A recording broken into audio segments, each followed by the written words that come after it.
tegija on meie uus avaliku elu täht, staarinimene, nimelt tema päris nimi on Reijo Raamat, noormees, keda siis hüütakse, uus nimi on siis Rämpsu Reijo või Prügi Reijo.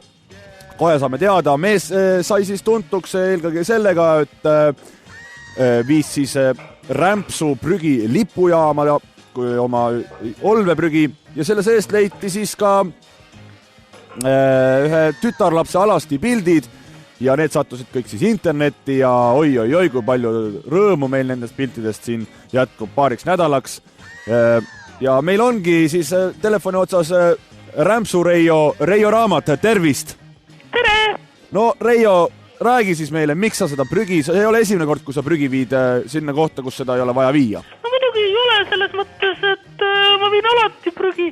Ma kunagi pole seda kuhugi mujale pannud, kui lipujaama mu isa juba pani sinna ja vanaisa pani ja olen ajaloohuviline ka, et lugesin kirikuraamatutest, et minu vaarisad on samamoodi ainult lipujaamadesse prügi viinud. Ma ei näe siin milles küsimus, milles probleem, kuule? Milles on asi?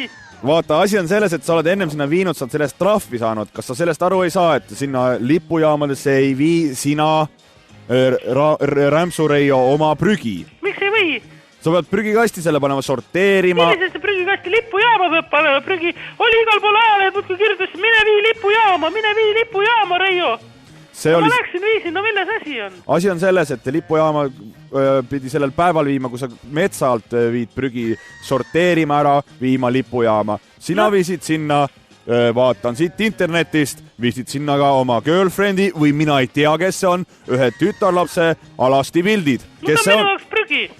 Naine ütles, et viska need pildid välja, et kaua sa hoiad suks, et neid vanu pilte siin, et vali, kas mina või need vanad pildid, ma läksin viisin nad ära, no milles asi? Nüüd on tüdruku pildid internetis. Kas see on sinu naine? Kuidas sinu naise nimi on? Minu naise nimi? Jah. Helmi. Nii. Helmi on nüüd rahul selle olukorraga, et tema pildid, nooruspõlve pildid Alasti on internetis kõigile... See ei ole tema pildid, need on minu eelmise naise pildid. Nii, kuidas eelmise? Selles mõttes mul on täiesti suva, vahet ei ole, selles mõttes see eelmine naine, ta oli täielik julits, Täiesti. Mis ta tegi? Ta ei kujuta ette, mis ta tegi. No ta põgenes minu juures Snoop Doggi juurde. Snoop Doggi juurde või? No just seda Snoop Doggi staili. Ta muud ei tahtnud minu käest kui ainult seda Snoop Doggi staili. Ma ei oska niimoodi, ma ei tahtnud, ma viskasin mõtlesin, et ma hoian need pildid alles ikkagi teinekord vaatata, kui naine on ära ja niimoodi on hea vaadata, aga ma jäin vahele ja siis naine ütles, et vali nüüd, mul oli peidik, oli tehtud vannitoas, mul oli üks plaat, käis ära vetsupoti juures, võtsin selle plaadi tagant, mul oli need pildid. Nii, ja no ma vaatasin neid pilte aeg-ajalt ikkagi. Intensiivselt. Aga nüüd on need pildid kõigile üles internetis pandud... No on, mida vaadata, ma ütlen, et selles mõttes olen päris rahul oma maitsega, et pole kole naine tegelikult. Ei ole halb. Kuidas oled ise rääkinud ka eksnaisega, mis tema asjast arvab? Ei ole rääkinud, selles mõttes, et ma ei tohi temaga rääkida. Mul on see, kuidas seda öeldakse, see kohtust on pandud, jah, see lähenemise keeld on mul. Ma ei tohi tegelikult talle, vähemalt need on väga hea Zoomiga tehtud pildid lihtsalt, ma ei tohtinud siis ka neid teha, aga ma tegin ikkagi. Millises olukorras sa need pildid tegid? Olid teil mingi mesinädalad? Ei, ma kõõlusin tegelikult redeliga akna taga ja sala ja tegin need pildid, ei olnud mingit mesinädalaid. Ta oli mind välja visanud juba. Reijo, räägi seda, et seal prügiseas oli ka palju erinevaid arveid, mis on maksmata on... No ei ole, nüüd on juba kõik on makstud, et halloo, kus te oma uudist loete, tead? Internetist. No siis küll, jah.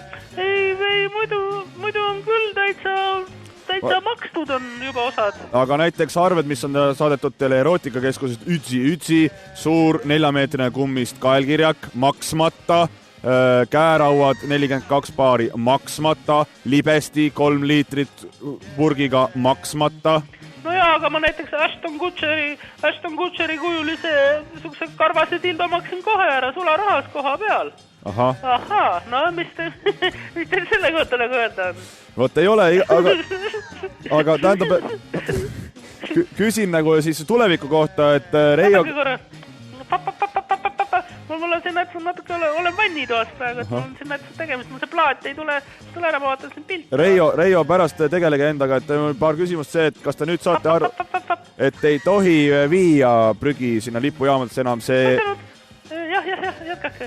Et ei tohi viia sinna oma olmeprügi lipujaamadesse, te peate ära sorteerima ja viima selle kohaliku paraadna, ütleme siis, sorteeritud jäätmete käitluskonteinerisse. No ei saanud ikkagi aru. Ühesõnaga, Reijo... Ei tohi selles mõttes, selle jaoks on tehtud. Inimesed käivad, inimesed on palgatud, kes korjavad seda prügi, no miks ma ei võia peale, kes see naine minu jaoks on praht. Ma ei huvitu temast enam, mul on uus naine ja... Kas olete temast ka pilti teinud?